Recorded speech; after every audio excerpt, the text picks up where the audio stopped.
यहाँ पर मैं हमारे पहले क्वेश्चन की तरफ में आगे बढ़े। पहला क्वेश्चन देखिए आप लोगों का, ठीक है, करंट अफेयर्स से रिलेटेड है। 37th जो आपका जो राष्ट्रीय खेल हुआ था, नेशनल गेम, उसके शुभंकर का नाम क्या था? उसके मैस्कट का मतलब होता है फ्रेंड्स आपका, उसका जो एक चिन्ह जो है वो बना लिया जाता है। आजकल आप लोगों को पता है अलग अलग, ठीक है, जो भी खेल होते हैं या कोई इवेंट होते हैं तो कोई ना कोई शुभंकर उसका होता है, ठीक है। और वो शुभंकर हर जगह पे फिर वो चित्रित किया जाता है। जैसे टीवी पे ऐड आ रही है तो वो चित्र आता है, ठीक है, या आप लोग न्यूज़पेपर में ऐड दे रहे हैं या वो उसके बारे में छापा जा रहा है तो वो शुभंकर छापा जाता है। तो फ्रेंड्स मोगा, ठीक है, ये याद रखना है आप सभी लोगों ने। यहाँ पर मैं आप लोग देख सकते हो इस तरीके से गोवा के मुख्यमंत्री जो है प्रमोद सावंत, उन्होंने राष्ट्रीय खेलों के जो 37वां जो संस्करण था उसके लिए मोगा नामक शुभ जो था, ठीक है, मैस्कॉट, वो लॉन्च किया था। ये याद रखना है आप सभी लोगों ने, ठीक है। तो वो आप लोगों से दो चीजें यहाँ पर में क्लियर हो गई कि राष्ट्रीय खेलों का 37वां संस्करण कहाँ पर में आयोजित हुआ था। जल्दी से आप लोग क्वेश्चन में से आंसर निकाल के बताइए, देखते हैं कितने लोग इसका आंसर कर पाते हैं। क्वेश्चन में से आंसर निकालिए एक बार जल्दी से सभी लोग कि 37वें नंबर का राष्ट्रीय खेल कहाँ पर में आयोजित हुआ था, ठीक है। और इसके अंदर में टॉप कौन से देश, कौन से राज्य ने टॉप किया है और बिहार कौन से नंबर पे था। चलिए ये भी एक बढ़िया वाली बात है यार, है ना, कि अलग अलग कितने सारे क्वेश्चंस बन जाएंगे इसमें से। तो मैं आप लोगों को सारे के सारे बता देता हूँ फ्रेंड्स यहाँ पर में, ठीक है, कि गोवा में आयोजित हुआ था 37वें नंबर का राष्ट्रीय खेल, ये याद रखेंगे आप सभी लोग। इसके अलावा जो है मोगा, इसका जो है वो चिन्ह था, मैस्कॉट या फिर शुभंकर जिसको आप लोग कहते हो। टॉप किया था फ्रेंड्स महाराष्ट्र ने, ठीक है, टॉपर कौन था? महाराष्ट्र था। बिहार जो है वो कितनेवें नंबर पे आया था? पूरे जितने भी अलग अलग राज्य थे, सर्विसेज वगैरह जो होती है ना, उसने भी इसमें हिस्सा लिया था। तो बिहार जो है फ्रेंड्स, ऐसा सब मिलाकर टोटल बिहार राज्य 30वें नंबर के ऊपर में था, ठीक है। 8 मेडल जीते थे और 30वें नंबर के ऊपर में था बिहार, ओके। तो यहां पर मैं आप देख सकते हो कि 37वें नंबर का नेशनल गेम्स जो है गोवा में हुआ। गेट सेट गोवा उसकी थीम थी, ठीक है। महाराष्ट्र ने टॉप किया था, ये आप देख सकते हो, महाराष्ट्र ने टॉप किया 228 मेडल्स के साथ में, टोटल 228 मेडल्स के साथ में। और बिहार जो है वो 30वें नंबर पे रहा था, उसमें बिहार 30th नंबर पे रहा था 8 मेडल्स के साथ में, ठीक है। टोटल उसमें 8 मेडल्स थे। आप लोग यहां पर मैं देख सकते हो फ्रेंड्स, बिहार 30वें नंबर पे था टोटल 8 मेडल्स के साथ में, जिसमें से 3 सिल्वर 5 ब्रॉन्ज थे। ये आप लोग याद रख लोगे, ठीक है। तो जो जो चीजें सीखी हमने, ठीक है, उसको जल्दी जल्दी से आप लोग क्या करेंगे, रिवाइज कर लेंगे। एक बार लिख दो आप सभी के सभी लोग, ओके। कहा हुआ कौन से नंबर में? गोवा में जो नेशनल गेम हुआ था, गोवा में जो नेशनल गेम्स हुए थे वो कौन से नंबर का गेम था? चलिए अब एक उल्टा क्वेश्चन ये भी बन सकता है आप लोगों से, बन सकता कि नहीं बन सकता? अगर हाँ आपको लग रहा है फ्रेंड्स कि यहाँ पर मैं आपको रिवीजन करा रहा हूँ, मैं सारे के सारे जो क्वेश्चन बन सकते हैं वो करवा रहा हूँ, तो सेशन को आप लोगों ने क्या करना है, प्रतिसाद देते रहना है। वही चीज डिसाइड करेंगे कि कितना बड़ा सेशन और कितने आपके लिए जो है क्वेश्चन लेने हैं और कितना बड़ा सेशन करने हैं आप लोगों के लिए, ठीक है। गोवा के अंदर में हुआ था। उसके बाद में अगर मैं बात करूँ आप लोगों से फ्रेंड्स, मैस्कॉट क्या था इसका, ठीक है, एक बार जल्दी से लिख दो। नहीं याद आ रहा तो पीछे जाओ वापस से वीडियो के अंदर में और फिर से एक बार देखो और लिखो, ताकि आपको याद हो जाए। आपकी एक्टिविटी करवा रहा हूं यहां पर। उसके बाद में टॉप किसने किया था? बिहार कौन से नंबर पे था, ठीक है, बिहार का नंबर और टॉपर कौन था, ये दोनों के दोनों आप बता देंगे, ठीक है। चलिए नेक्स्ट जो है फ्रेंड्स, क्वेश्चन की तरफ में आगे बढ़ते हैं। उस जहाज का नाम क्या था जिसमें विलियम हॉकिंस पहली बार भारत आए थे? Dragon, Munro, Edward, Hector, none of the above, ठीक है। क्या नाम था उस जहाज का जिसके अंदर में विलियम हॉकिंस जो है भारत आए थे? विलियम हॉकिंस जो है फ्रेंड्स, आप लोगों को याद रखना है कि उस जहाज के कप्तान थे जो पहली बार उस अंग्रेजी जहाज या फिर ब्रिटिश जहाज के कप्तान थे जो भारत आया था, ठीक है। तो 1608 की घटना है, विलियम हॉकिंस भारत आए। किसके समय में आए थे, किसके दरबार में गए थे, वो ये भी आप लोग बता दोगे। तो हेक्टर नाम का जहाज था वो, उस जहाज का नाम क्या था जिससे वो आए थे, जिस जहाज के वो कप्तान थे? हेक्टर नाम का वो जहाज था। और कौन आए थे? William Hawkins. ये क्वेश्चन जो है फ्रेंड्स आप लोगों का केबीसी के अंदर में भी आ चुका है, ठीक है। वो आपको पता है ना, वो 2 भाई थे जिन्होंने 7 करोड़ रुपए जीते थे, ठीक है, उनसे ये सवाल था 7 करोड़ रुपए के लिए, विलियम हॉकिंस। तो हेक्टर नाम के जहाज के कप्तान कौन थे? विलियम हॉकिंस थे, ओके। चलिए कब आए थे ये? तो 1608 के अंदर में फ्रेंड्स ये जहाज आया था आप लोगों का। और कौन से शासन के कौन से राजा थे उस समय में? मुगल बादशाह कौन थे?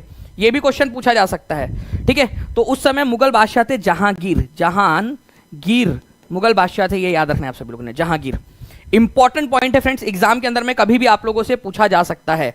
अगर आप लोग कहोगे तो मैं आप लोगों को जो है बहुत सारे और भी पॉइंट्स आपको यहां पर मैं बता सकता हूं अगर आप लोग चाहो तो, ठीक है। जैसे कि फ्रेंड्स जहांगीर ने जो है, जहांगीर के समय काल में आए थे भारत का भारत के अंदर में शासक था जहांगीर, उसी समय में ब्रिटेन का शासक कौन था? जल्दी से बताइए आप सभी लोग, ब्रिटेन का शासक कौन था? तो ब्रिटेन का शासक था उस समय में जेम्स वन, ये याद रखना है आप सभी लोगों ने फ्रेंड्स। ओके, तो विलियम हॉकिंस किसके प्रतिनिधि के रूप में भारत आए थे? ये क्वेश्चन बनेगा एग्जाम के अंदर में। तो विलियम हॉकिंस किसके प्रतिनिधि के तौर पर भारत आए थे? ठीक है, ये याद रखेंगे आप सभी लोग, जेम्स वन की तरफ से। जेम्स वन इंग्लैंड के उस समय में राजा थे, उन्होंने उनको भेजा था जहांगीर के दरबार में भारत में। ठीक है, सूरत के अंदर में इन्होंने लैंड किया था। जहांगीर से के साथ में आकर इन्होंने तुर्की भाषा में और फारसी भाषा में मस्त पे की बात की, स्पेशली तुर्की भाषा में। ओके, तो जहांगीर को लगा क्या मस्त भाई, ये तो मस्त वाली तुर्की बोलता है। ठीक है, तो उसको इंग्लिश खान की उपाधि दी थी। तो ये क्वेश्चन एक इंपॉर्टेंट आप लोगों का बन जाता है कि इंग्लिश खान की उपाधि किसको मिली थी? आप लोग लिखिए इंग्लिश खान विलियम हॉकिंस। ठीक है, इंग्लिश खान विलियम हॉकिंस लिखेंगे सभी के सभी लोग। ओके, चलिए, और इसको 400 जात का मनसबदार भी बनाया था। मनसबदार बना दिया था 400 जात का। जात एक बेसिकली रैंक होती थी, नंबर के आगे लगाया जाता था। 4000, 400 जात, 500 जात, 1000 जात, 2000 जात, जितना बड़ा वो जात नंबर उतने ज़्यादा बड़े आप मनसबदार। तो एक ऐसी टाइटुलर तौर पर एक सिर्फ नाम मात्र के लिए, ठीक है, रिस्पेक्टफुली एक 400 जात का मनसबदार भी बना दिया था उसको। तो ये भी आपको याद रखना है। ठीक है, तो एक आध क्वेश्चन छुटकू से भी बना के देखते हैं आप लोगों के लिए।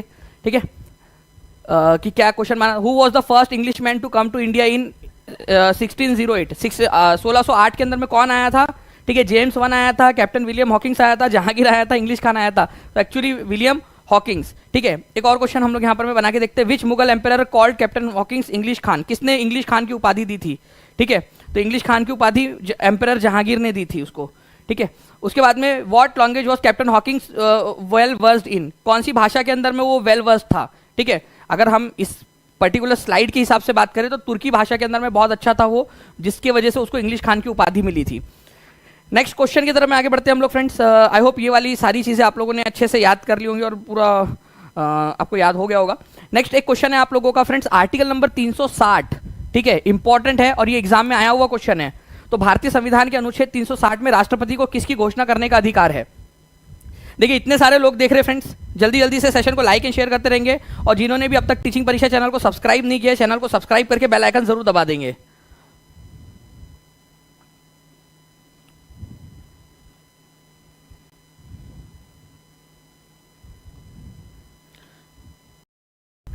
तो वित्तीय जो आपातकाल है फ्रेंड्स, ठीक है, उसकी घोषणा कर सकते हैं आपका। तो फाइनेंशियल इमरजेंसी की घोषणा की बात हो रही है। राष्ट्रपति शासन लगाने की जो बात है आपकी, वो होता है आपका आर्टिकल नंबर 356 के अंदर में। ठीक है, और मौलिक अधिकारों को रोकने की जो अधिकार है वो आप लोगों का आर्टिकल नंबर 359 के अंदर में दिया गया है। आर्टिकल नंबर 359 के अंदर में वो एक अलग आर्टिकल है आप लोगों का।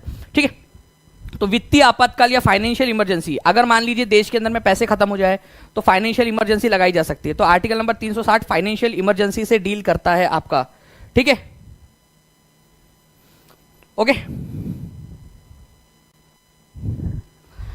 तो ये आप देख सकते हो फ्रेंड्स, नेशनल इमरजेंसी आपका आर्टिकल नंबर 352 से रिलेटेड है। स्टेट इमरजेंसी जिसको राष्ट्रीय आपातकाल कहा जाता है 356 से रिलेटेड है, राष्ट्रपति शासन। और फाइनेंशियल इमरजेंसी वित्तीय आपातकाल 360 से। एक भी बार हमारे पास में भारत के अंदर में अब तक एक भी बार फाइनेंशियल इमरजेंसी नहीं लगी है, ये याद रखना है आप सभी लोगों ने, ये एक इंपॉर्टेंट पॉइंट है। नाउ फ्रेंड्स, अब आप लोगों से जो मैं क्वेश्चन पूछने वाला हूं, ठीक है, इसको प्लीज बहुत अच्छे से ध्यान से देखिए आप सभी के सभी लोग। और एग्जाम में पूछा गया क्वेश्चन है आप लोगों का ये, और मुझे लगता है कि आगे में भी पूछा जा सकता है। तो प्लीज इस पर्टिकुलर क्वेश्चन के लिए तैयार रहिएगा। ठीक है, एक बहुत ही इंपॉर्टेंट वाला क्वेश्चन है, इसका आंसर कीजिए आप सभी के सभी लोग। इसको देखिए आप सभी लोग और आंसर कीजिए। विनय वर्मा जी, एक बार ऐप को जो है ना थोड़ा सा एक्सप्लोर कीजिए, आपको आराम से वो दिखने लगेगा। या फिर अदरवाइज जो नंबर चल रहा है ना नीचे में, उसके ऊपर में भी आप जानकारी ले सकते हो। टीम आपकी बिल्कुल हेल्प करेंगी।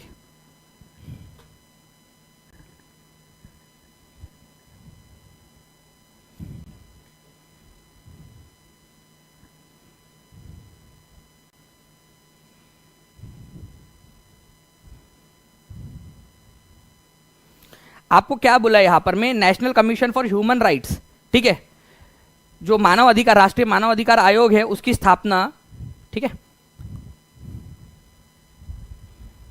कब की गई थी?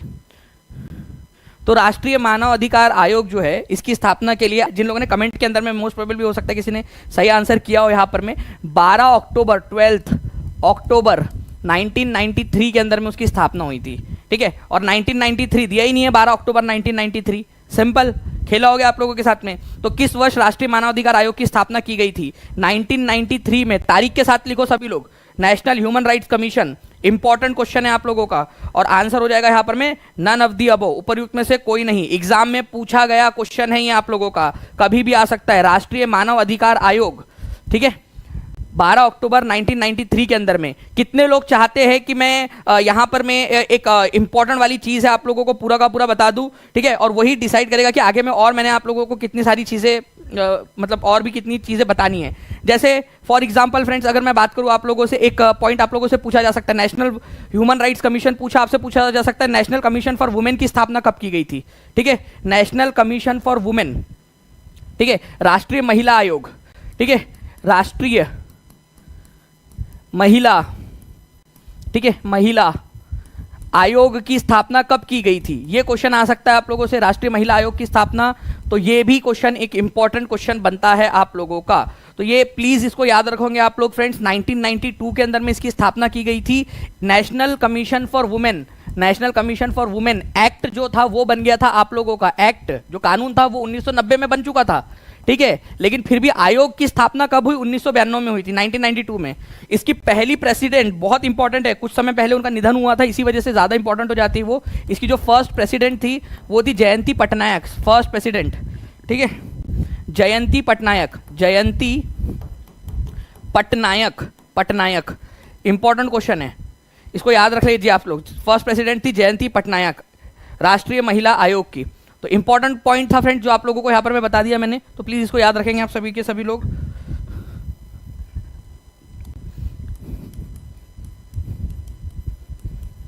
ठीक है, उसके बाद में और क्या पूछा जा सकता है आप लोगों से? इसके अलावा आप लोगों से नेशनल कमीशन फॉर एससी पूछा जा सकता है, नेशनल कमीशन फॉर एससी, ठीक है। तो आप लोगों को बताना चाहूंगा फ्रेंड्स कि नेशनल कमीशन फॉर एससी जो है वो आर्टिकल नंबर 338 के तहत में बनाया गया था 1992 के अंदर में।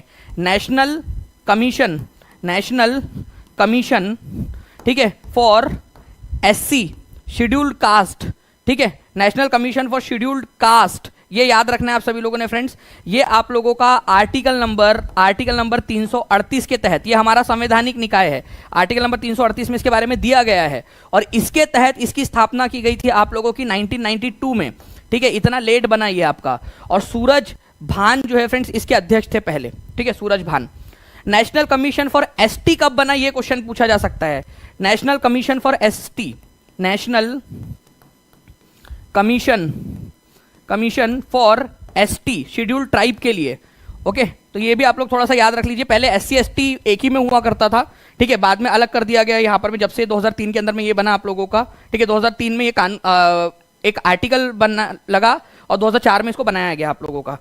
तो हुआ क्या था, 2004 में वैसे इसको बनाया गया, लेकिन इसके लिए एक संविधान संशोधन हुआ था, ठीक है। देखिए यहाँ पर मैं पढ़ाई करते करते कई बार घुटनों पे भी आ जाना पड़ता है फ्रेंड्स, पढ़ाते पढ़ाते। 89 नंबर का जो संविधान संशोधन था आप लोगों का 2003 में, ठीक है, उसके जरिए भारत के संविधान में, ठीक है, आर्टिकल नंबर, ठीक है, 338 ए जोड़ा गया। इसके जस्ट बाद में 338 ए जोड़ा गया, जो कि बात करता है नेशनल कमीशन फॉर एसटी से, ठीक है, शेड्यूल्ड ट्राइब्स के बारे में बात करता है ये याद रख लेंगे आप सभी लोग। तो national commission for scheduled tribe का आर्टिकल कौन सा है, तो ये भी आप लोगों से बन सकता है, कौन से संविधान संशोधन के जरिए जोड़ा गया, ये बन सकता है आप लोगों से क्वेश्चन। तो क्या क्या हमने पढ़ा, ठीक है। National commission for backward classes भी अगर आप चाहोगे, देखिए यहाँ पर मैं देख रहा हूँ ना कि एक चीज होती है कि भाई कितना रिस्पॉन्स है और कितना ज्यादा जो है आप लोगों के लिए और करना है। जैसे कि सेशन को आगे बढ़ाते जाइए, लाइक एंड शेयर करते रहिए, तो मैं उतना ज्यादा आप लोगों के लिए जो है फ्रेंड्स और ज्यादा मेहनत करने के लिए पूरी टीम जो है वो मोटिवेटेड रहेगी। Now national commission for SC हमने देखा, नेशनल कमीशन फॉर एसटी देख लिया, दोनों के दोनों देख लीजिए। नेशनल कमीशन फॉर एससी बना था आपका 1992 में, नेशनल कमीशन फॉर एसटी बना 2004 में। नेशनल बैकवर्ड क्लास कमीशन जो है ये आप लोगों का कब बना, क्योंकि ये भी आप लोगों से पूछा जा सकता है, बैकवर्ड क्लास, ठीक है। तो बैकवर्ड क्लास के लिए कमीशन कब बना, national commission for backward classes, okay. National commission for backward classes, backward classes का मतलब होता है पिछड़ा आयोग, ठीक है, राष्ट्रीय पिछड़ा आयोग। ये बनाया गया था फ्रेंड्स आप लोगों का एक कानून के जरिए, सबसे पहले कानून था उसके जरिए बनाया गया 1993 में। तो इसका जो एक्ट था national commission for backward class act, ये बना था 1993 में। तब से ये क्या था, एक जो है आपका स्टैट्यूटरी बॉडी, सांविधिक निकाय के रूप में काम कर रहा था। संवैधानिक नहीं था, संविधान में इसका कोई आर्टिकल नहीं था, ये ऐसे ही काम कर रहा था। फिर क्या हुआ, इसको संवैधानिक दर्जा देने के लिए 2018 में एक संविधान संशोधन किया गया, और वो संविधान संशोधन था आपका कॉन्स्टिट्यूशनल अमेंडमेंट एक्ट नंबर 102 ठीक है। इसके जरिए हमारे भारत के संविधान के अंदर में एक आर्टिकल जोड़ा गया आपका, ठीक है, वो आर्टिकल भी मैं यहां लिख देता हूं आप लोगों के लिए, 338B, ये याद रखना है आप सभी लोगों ने, ठीक है। 338B जोड़ा गया आपका, और ये बन गया आपका। अब पहले क्या था, एक कानून बनाकर सांविधिक या फिर आपका स्टैट्यूटरी बॉडी थी। स्टैट्यूटरी का मतलब होता है जो कानून के जरिए कोई संस्था बनाई गई हो, और संवैधानिक का मतलब होता है जिसको संविधान में जोड़ दिया गया हो, जिसका उल्लेख संविधान के अंदर में है। तो आपका national commission for SC, national commission for ST, national commission for backward class, ये संवैधानिक निकाय है, मतलब संविधान में इसका उल्लेख है। क्या नेशनल कमीशन फॉर वुमेन्स, महिला आयोग, राष्ट्रीय महिला आयोग, क्या ये संवैधानिक निकाय है? हाँ या ना बताओ। क्या उसका कोई आर्टिकल बताया मैंने आप लोगों को? राष्ट्रीय महिला आयोग का आर्टिकल बताया मैंने आप लोगों को? कोई राष्ट्रीय मानव अधिकार आयोग का कोई आर्टिकल बताया मैंने आपको? नहीं, वो संवैधानिक निकाय नहीं है, संविधान में उसका उल्लेख नहीं है आप लोगों का। तो प्लीज इस बात को समझिए, जो बच्चा करेगा, जो बच्चा अच्छे से रहेगा, वो आगे बढ़ेगा यहां पर में, ठीक है। तो संवैधानिक निकाय जो है आप लोगों का, ये याद रखना है आप लोगों ने friend. National commission for backward classes 1993 में पहले संवैधानिक निकाय नहीं था, सांविधिक था। सांविधिक मतलब जो संविधान में ना हो, सांविधिक था, ठीक है, स्टैट्यूटरी बॉडी था। 2018 में उसको संवैधानिक कर दिया गया, ठीक है, आर्टिकल नंबर 102 के तहत संविधान संशोधन करके, ठीक है। तो ये जो कुछ पॉइंट्स थे आपके याद रखना है। राष्ट्रीय महिला आयोग के पहले प्रेसिडेंट का नाम जल्दी से आप लोग लिख देंगे कमेंट बॉक्स में, ताकि आप लोगों को याद हो जाए, ठीक है। राष्ट्रीय महिला आयोग के अध्यक्ष का नाम आप लोग लिख देंगे जल्दी जल्दी से।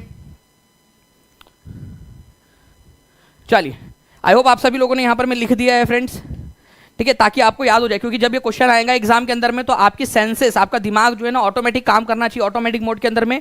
उसको एक आपने एक्स्ट्रा न्यूरॉन अपने दिमाग में ऐड कर दिया, इंफॉर्मेशन ऐड कर दिया आप लोगों ने यहाँ पर, ठीक है। तो सभी के सभी बच्चा, हर एक बच्चा जिसको पेपर क्लियर करना है वो लिखता जाएगा। नेक्स्ट क्वेश्चन की तरफ में आगे बढ़ते हैं, नेक्स्ट पॉइंट की तरफ में हमारे, ठीक है। तो जो मेन पॉइंट था आप लोगों का, उसका भी एक क्वेश्चन पूछ ही लेता हूं ना मैं आपसे, जब इतना खर्चा हो ही गया है मालिक, ठीक है। तो ये पूछ ही लेता हूं, नेशनल ह्यूमन राइट कमीशन, बताइए इसका गठन कब हुआ था? जो क्वेश्चन मेन था, जिसका आंसर अभी आप लोगों ने लगाया, ठीक है, नन ऑफ दी अबो लगाया आप लोगों ने, ठीक है ना, इस तरीके से लगाया ना आप लोगों ने आंसर, नन ऑफ दी अबो। देखिए लेकर आ गया मैं आप लोगों को स्लाइड के ऊपर में, national commission for human rights, बता दीजिए अभी। और ये आप लोगों के लिए फ्रेंड, देखो कमेंट जब करते हो ना, जब आप लोग लिखते हो, आप लोगों के साथ, आप लोगों का फायदा है, आप लोगों को लंबे समय तक याद रहेंगी चीजें। अदरवाइज आप सोचो, मेरी बात को समझो, पढ़ तो सब लोग रहे, ठीक है, क्यों याद नहीं रहता उनको, क्यों पेपर क्लियर नहीं होता? कितने साल से पढ़ रहे? 15 साल तक आप लोगों ने पढ़ाई की। अगर पहली से मैं ग्रेजुएशन तक की बात करूं, सब पढ़ चुके आप लोग। कहीं ना कहीं आप लोगों ने किसी ना किसी बुक में ये भी पढ़ा होगा, कहीं ना कहीं आपके करिकुलम के अंदर में, या कहीं ना कहीं आया होगा ये एक चीज, ठीक है आपके, लेकिन आप उसको स्किप करके भूल गए, जस्ट बिकॉज क्योंकि रिवीजन नहीं की, सारे सेंसेस का इस्तेमाल नहीं किया। और आप लोगों के लिए कुछ ना कुछ लोग ऐसे होंगे जो आपको भटकाते रहते होंगे, इधर से उधर, उधर से उधर करते रहते होंगे, खुद चुपके से पढ़ लेते होंगे, लेकिन आपको जो है वो बहका देते होंगे। ऐसे लोगों से दूर रहना, और ऐसे लोग आपको मिलेंगे समाज के अंदर में, जो इवन जब से ऑनलाइन आया तब से तो इस तरीके से लोग और आगे, वो उनको क्योंकि नाम वगैरह दिखता नहीं, वो दिखते नहीं, तो वो ना कमेंट के अंदर में या इधर उधर चैट के अंदर में आपको बहका देंगे, खुद चुपचाप से जाके पढ़ लेते हैं, ठीक है। तो ऐसे लोगों से बच के रहना और अपनी मेहनत करते रहनी है आप लोगों ने।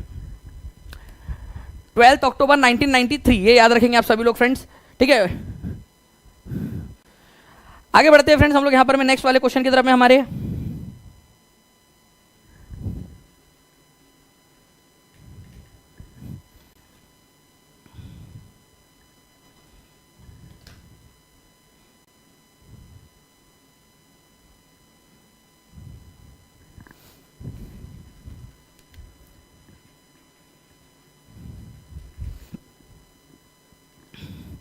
निम्नलिखित में से कौन सा संवर्ती सूची में शामिल है? Which of the following is included in concurrent list. अब ये कॉन्करेंट लिस्ट क्या होती है ये भी देख लीजिए आप लोग, ठीक है। What is mean by concurrent list?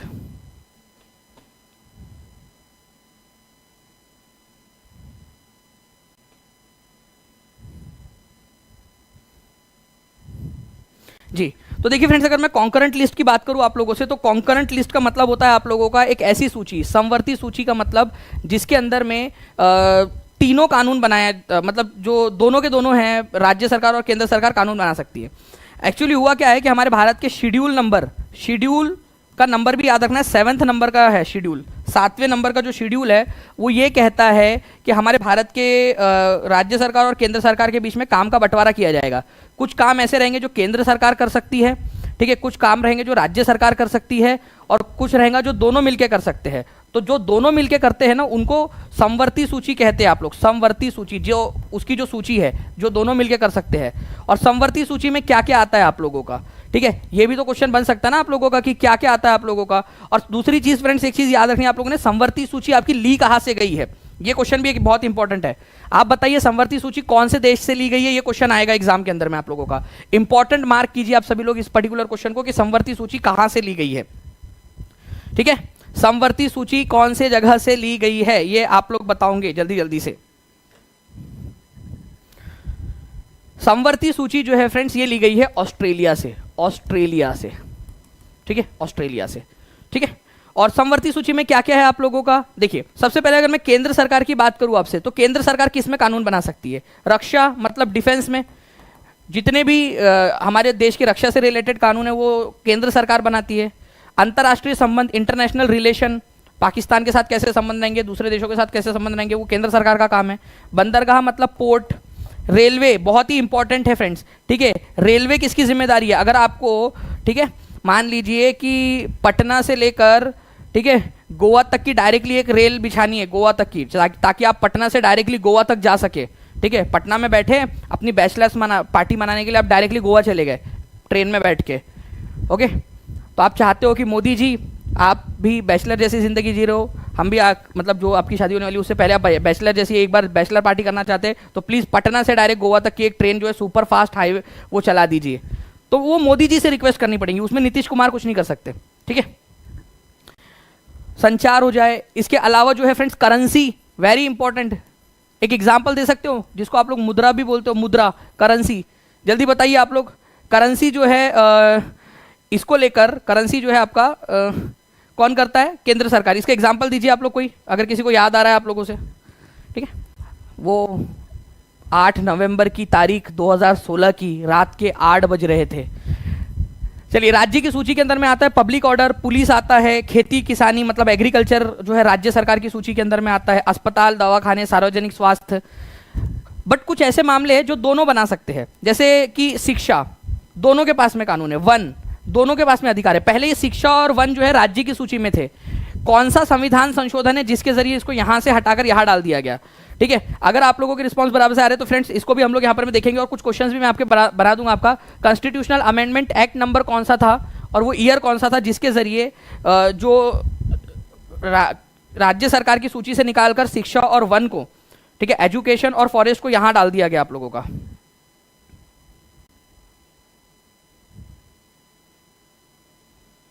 हाँ बिल्कुल, जंग बहादुर जी, 1000 और 500 के नोट बंद हो गए थे। तो 1976 के अंदर में 42nd नंबर का जो संविधान संशोधन था उसके जरिए किया गया था ये, ठीक है। तो शिक्षा और वन समवर्ती सूची में है।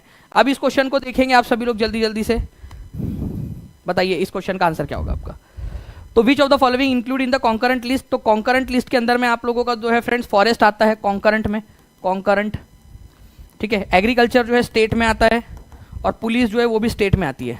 तो आंसर क्या होगा आपका, आंसर आप लोग लगा दिया डायरेक्टली, जंगल, फॉरेस्ट। और ये एक्चुअल क्वेश्चन है फ्रेंड्स, एग्जाम में पूछा गया हो सकता, ठीक है। तो इस तरीके से जो है फ्रेंड्स बहुत सारे पॉइंट्स यहाँ पर में बन सकते हैं आप लोगों के।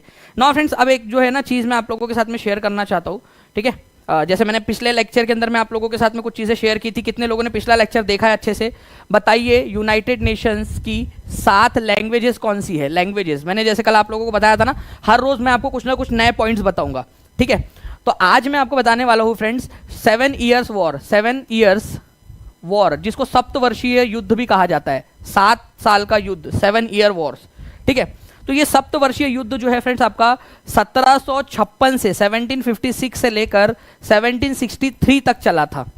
इंपॉर्टेंट पॉइंट है, सप्तवर्षीय युद्ध कब से कब तक चला, ये क्वेश्चन एक बन गया आपको का किसके किसके बीच में चला था, दूसरा क्वेश्चन आप लोगों का, ठीक है। तो ये चला था इंग्लैंड और फ्रांस के बीच में, इंग्लैंड और फ्रांस के बीच में चला। कौन जीता कौन हारा, ये क्वेश्चन बन सकता है आपका। इंग्लैंड जीता, फ्रांस हार गया था, सप्तवर्षीय युद्ध। तो ये क्वेश्चन पूछा जाता है कि सप्तवर्षीय युद्ध में किसकी पराजय हुई थी, तो फ्रांस की पराजय हुई थी। और उस युद्ध के बाद में कौन सी संधि पर हस्ताक्षर किए गए, ठीक है, कौन सी संधि थी जिस पर हस्ताक्षर किए गए, तो वो संधि थी ट्रीटी ऑफ पेरिस, ठीक है, ट्रीटी ऑफ पेरिस, पेरिस की संधि पर हस्ताक्षर किए गए, ये याद रखना है आप सभी लोगों ने, ठीक है। Treaty of Paris, treaty of Paris सप्तवर्षीय युद्ध के बाद में कब हुई थी, जस्ट उसी साल जब ये युद्ध खत्म हुआ 1763 में। चलो ये सभी के सभी लिखेंगे जल्दी जल्दी से आप लोगों के लिए फ्रेंड्स, ओके। और आप लोगों में से काफी सारे लोग अभी यहाँ पर मेरे को एनालिटिक्स में दिख रहा है चैनल को सब्सक्राइब भी नहीं किया, काफी सारे लोग ऐसे हैं, तो जल्दी जल्दी से चैनल को सब्सक्राइब भी करते रहे, सब्सक्राइब कर लेंगे और बेल आइकन दबा देंगे ताकि आप लोगों को ऐसे ही रोज जो है फ्रेंड्स कुछ इन्फॉर्मेशन मिलती रहे, क्योंकि ये इन्फॉर्मेशन बहुत ज्यादा इंपॉर्टेंट है जो मैंने आप लोगों को दिया है, ठीक है। अगर आप लोग कहोगे तो और भी इंफॉर्मेशन है जिसके ऊपर मैं फिर मैं क्वेश्चंस आप लोगों से पूछूंगा। तब तक ये यहाँ पर मैं इसको 7 ईयर वॉर किसके किसके बीच में हुआ, कब से कब तक हुआ, कौन सी संधि हुई थी, ये आंसर करिए। मैं तब तक आपको और जो है 2-3 पॉइंट जो है फ्रेंड्स मैं बताता हूँ आप सभी लोगों को, इंपॉर्टेंट वाले। पटना के अंदर में गोल घर का निर्माण जो है फ्रेंड्स एक इंपॉर्टेंट पॉइंट है जो पूछा जा सकता है। पटना में गोल घर का निर्माण, पटना गोल घर कितने लोग गए हैं देखने के लिए, ठीक है। गोल घर का निर्माण कब किया गया था, पटना में गोल घर का निर्माण कब किया गया था, निर्माण कब किया गया था, ठीक है। पटना में गोल घर का निर्माण कब किया गया था बताइए। गोल घर कितने लोगों ने देखा है या नाम सुना है कभी ना कभी, हाँ चलिए काफी सारे लोग हैं जो गए भी है घूमने के लिए वहां पर, मैं देखा है उन लोगों ने, ठीक है। उसकी कैपेसिटी कितनी है ये भी बता देंगे।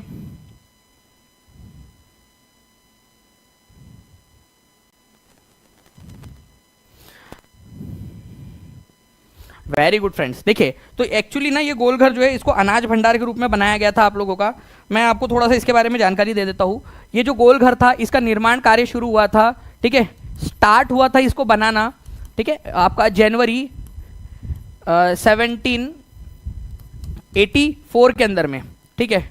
और ये कंप्लीट कब हो गया था आपका, कंप्लीट हो गया था आप लोगों का जुलाई, ठीक है, 1786 के अंदर में ये कंप्लीट हो गया आपका। तो ये बनकर तैयार हो गया था आपका जुलाई 1786 के अंदर में।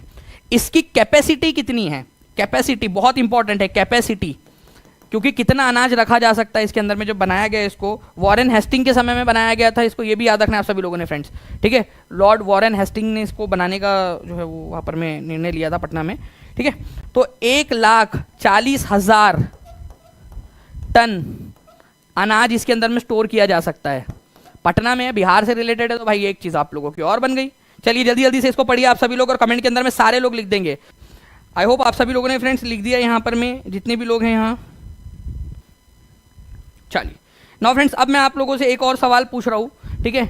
आप लोगों को बताना है, ठीक है, जनसंख्या के मामले में 2011 की जनगणना के अनुसार जनसंख्या के मामले में आपका सबसे ज़्यादा जनसंख्या, सबसे ज़्यादा, ठीक है, लार्जेस्ट पॉपुलेशन कौन से डिस्ट्रिक्ट में है, लार्जेस्ट पॉपुलेशन, ठीक है, और लोवेस्ट पॉपुलेशन कौन से डिस्ट्रिक्ट में है, ये भी आप लोग मेरे को कमेंट करके जल्दी जल्दी से बताइए। देखते हैं कितने लोग इसका आंसर कर पाते हैं, लार्जेस्ट पॉपुलेशन और लोवेस्ट पॉपुलेशन। ये क्वेश्चन आप लोगों के एस्टेट की एग्जाम्स में, बीपीएससी के टीआरई की एग्जाम में और नॉर्मल एग्जाम में भी पूछे जा चुके हैं जी। पटना और शेखपुरा, ठीक है, पटना जो है फ्रेंड्स इसमें सबसे ज़्यादा पॉपुलेशन है, ठीक है, और जो शेखपुरा है, शेखपुरा यहाँ पर में सबसे कम पॉपुलेशन है शेखपुरा के अंदर में।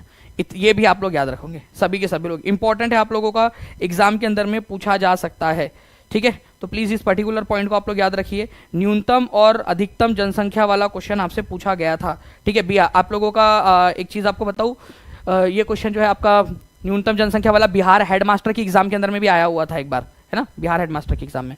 तो क्या क्या हमने पढ़ा है ये सारा एक बार आप लोग रिवाइज करोगे, ठीक है, जल्दी से बता दीजिए। रिवाइज करोगे आप सभी के सभी लोग, रिवाइज करके जो मैंने क्वेश्चन अभी आपको बताया उससे रिलेटेड मैं क्वेश्चन पूछ रहा हूँ आपको। पटना में गोल घर का निर्माण कब किया गया था, गोल घर का निर्माण ठीक है, कब कंप्लीट हुआ था, कंप्लीट बताना है आप लोगों ने, क्योंकि निर्माण तभी हुआ था जब कंप्लीट हुआ। कहाँ पर में है ये गोल घर, ये बताएंगे आप सभी लोग। उसके बाद में जो क्वेश्चंस मैंने अभी आप लोगों को बताए हैं उसी से रिलेटेड कुछ सवाल मैं आप लोगों से पूछना चाहूँगा।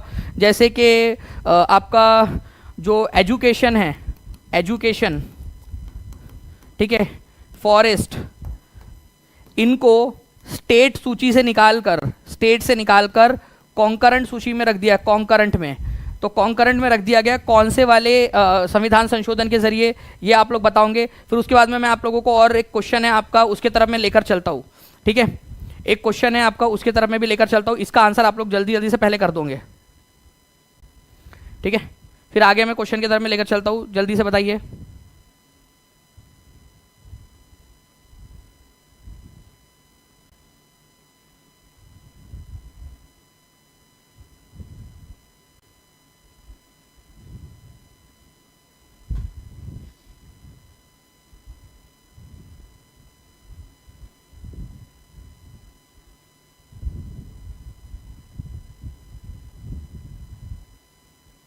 बहुत बढ़िया।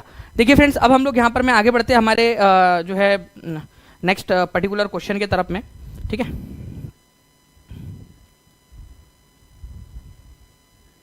इस क्वेश्चन के अंदर में फ्रेंड्स आप लोगों से पूछा गया है कि फ्रांस की जो टेरिटरी थी, फ्रांसीसियों ने भी भारत पर कब्जा किया था, तो फ्रांस की टेरिटरी को आखिरकार भारत में कब मिला दिया गया, ठीक है। फ्रांसीसियों की टेरिटरी को भारत में आखिरकार कब मिला दिया गया, फ्रेंच टेरिटरी को। तो इसको समझने के लिए ना आप लोगों को दो तीन चीज़ें समझनी पड़ेगी फ्रेंड्स, ठीक है। फ्रेंच भारत में कब आए थे, तो सबसे पहले तो मैं आपको ये बता देता हूँ कि कौन कौन कब कब जो है किस तरीके से हमारे भारत के अंदर में आया था, ठीक है। तो हमारे भारत के अंदर में जो है PDEDF, ठीक है, PDEDF, ये याद रखना है आप लोगों ने, ठीक है। तो यहाँ पर में आए थे आपके पोर्तुगीज, ठीक है, पोर्तुगीज जो थे वो आए थे। फिर ये आए डच, डच मतलब होता है आपका नेदरलैंड के निवासी, नेदरलैंड, या जिसको पहले होलैंड भी कहा जाता था, होलैंड भी कहा जाता था, ठीक है। फिर आया आप लोगों के इंग्लिश, जिसको आप ब्रिटिशर भी कहते हैं, इन्होंने भारत के ज़्यादातर बड़े हिस्से पे राज किया, ठीक है। फिर आए थे डेनिश, ये दानिश नहीं, हाँ मैं नहीं आया, नहीं तो बोलेंगे सर आप इतने पुराने हो, ठीक है। आप जो है 1618 के अंदर में आ गए थे, ठीक है, 1616 के अंदर में। तो ये डेनिश मतलब डेनमार्क के जो लोग हैं उनको कहा जाता है डेनमार्क, ठीक है, डेनमार्क। मैं इनसे भी ज़्यादा पुराना हूँ, ठीक है। फ्रेंच लोग आए, ठीक है, आपके सबसे लास्ट में। तो फ्रेंच लोग जो है फ्रेंड्स ये सबसे लास्ट में कब आए थे, ये भी क्वेश्चन बन सकता है आप लोगों का। तो आपको याद रखना है फ्रेंड्स 1668 में, औरंगजेब के समय में ही आए थे, 1668 के अंदर में, 1668 में आए थे, ठीक है। तो फ्रांसीसी लोग 1668 में, 1668 के अंदर में आए और इन्होंने फाइनली हमारे भारत में जो उनकी टेरिटरी थी, ठीक है, उसको भारत को सौंप दिया। कब? 1954 के अंदर में, ठीक है। तो 1954 के अंदर में पुंडीचेरी वगैरह जो एरिया था ना वो इन्हीं के कब्जे में था, तो इन्होंने इसको छोड़ दिया, हमारे भारत को सौंप दिया। तो आंसर आप लोगों को जो है ऑप्शन नंबर सी हो जाएगा। तो ये PDEDF ये याद रखना है आप सभी लोगों ने फ्रेंड्स, इंपॉर्टेंट है, ठीक है। अच्छा, एक क्वेश्चन आपसे ये बनता है कि कौन सा देश था जिसने 1845 में अपनी जो टेरिटरी थी वो इंग्लिश को बेच दिया, मतलब इंग्लैंड वालों को बेच दिया, ठीक है।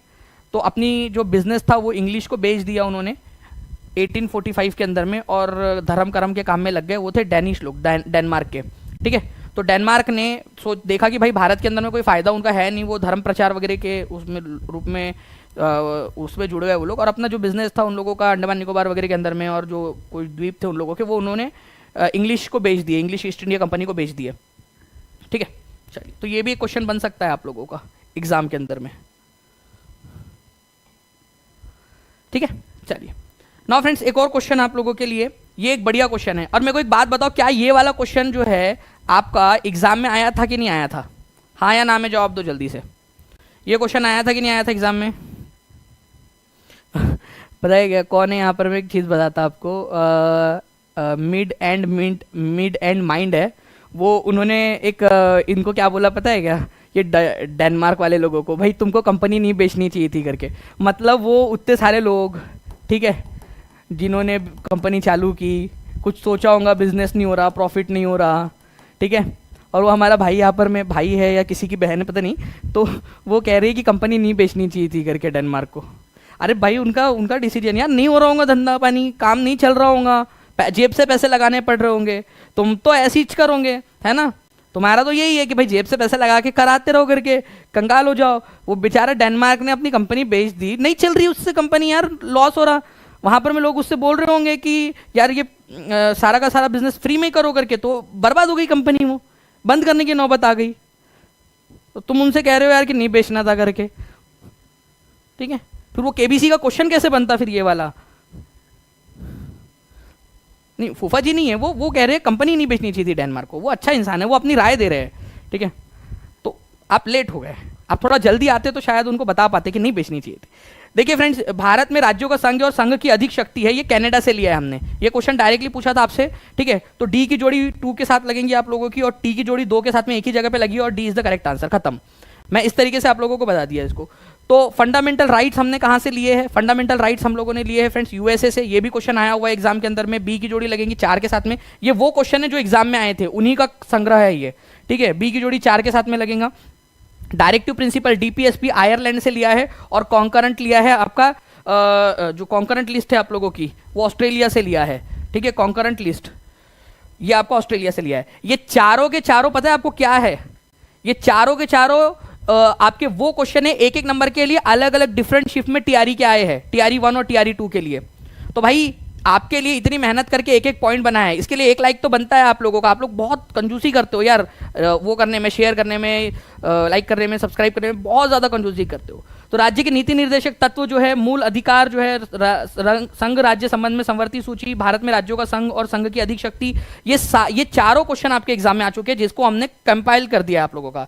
जी जैसे अर्णव ठाकुर बोल रहे हैं कि कैंसल एग्जाम में आया था ये वाला क्वेश्चन, ठीक है। मूल अधिकार वाला क्वेश्चन आप लोगों का टीआरई 2 के शिफ्ट के अंदर में आया था, डीपीएसपी उसी शिफ्ट में आया था, राज्य के संदर्भ में संवर्ती सूची टीआरई 1 के अंदर में आया था एक शिफ्ट के अंदर में। तो ये वो क्वेश्चन है आप लोगों के, ठीक है।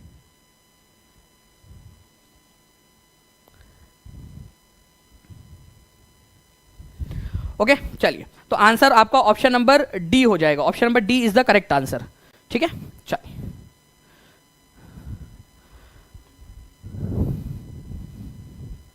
नाउ फ्रेंड, नेक्स्ट एक क्वेश्चन है आप लोगों का, मुझे लग रहा है कि ये क्वेश्चन आप लोगों से पूछा जा सकता है, तो आप लोगों को एक बार बता देता हूं मैं आप लोगों को। जैसे कि ये क्वेश्चन है आप लोगों का कि भीमबेटका केव्स जो है वो कहां पर में लोकेटेड है? भीमबेटका केव्स कहां पर में लोकेटेड है?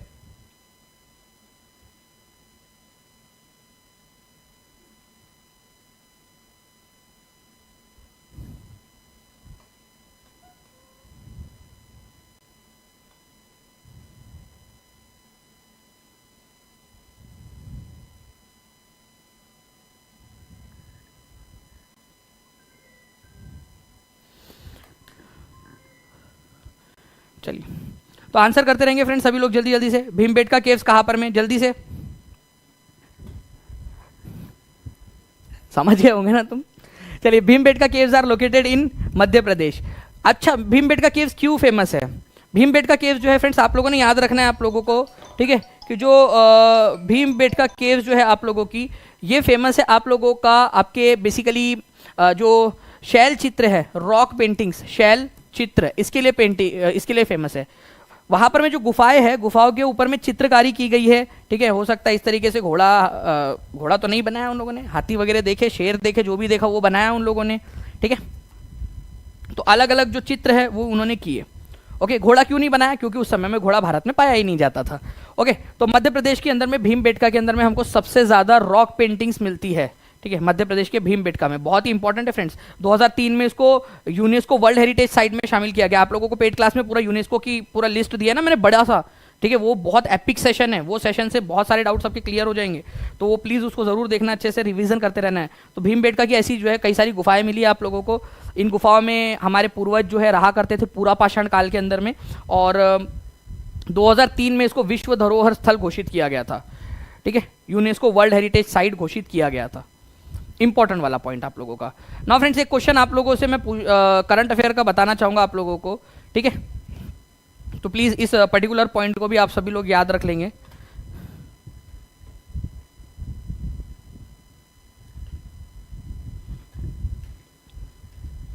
Which will be the theme country at 2025 Madrid international book fair. 2025 में मैड्रिड अंतर्राष्ट्रीय पुस्तक मेला आयोजित होने वाला है, मैड्रिड। अब बताइए आप लोग, ये मैड्रिड जो है नाम की जगह, वो कहाँ पर में है? जहाँ पर में आप लोगों का मैड्रिड इंटरनेशनल बुक फेयर ये आयोजित होने वाला है आप लोगों का, मैड्रिड।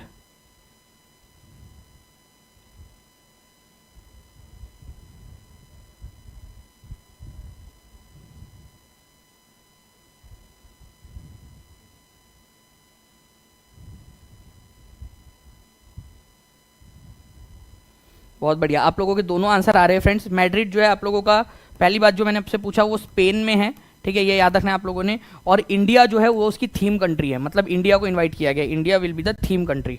ये एक इंपॉर्टेंट पॉइंट है आप लोगों का।